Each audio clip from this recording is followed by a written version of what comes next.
Maricopa County voters were greeted by a new system of voting today, Election Day. Cronkite News reporter Stephen Sydnor traveled to the Elections Department to see how voters were adjusting to the change. For those wanting to cast their vote today, there's some changes to the election process in Maricopa County.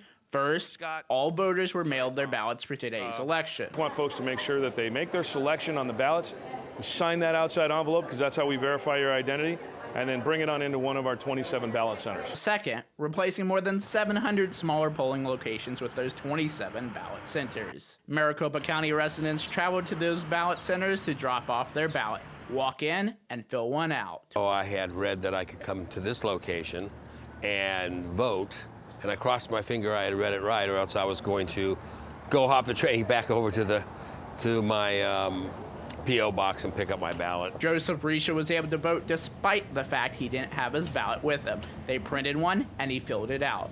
Risha says it was very easy compared to previous elections. I had that problem of the not enough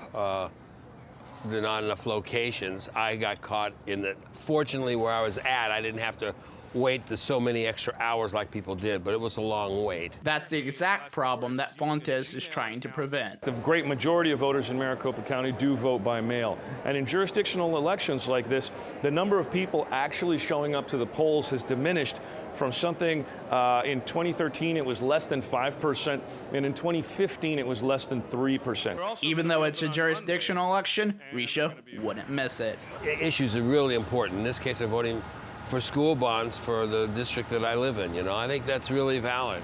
Risha encourages others to make sure they fulfill their civic duty. In Phoenix, Stephen Sydnor, Cronkite News.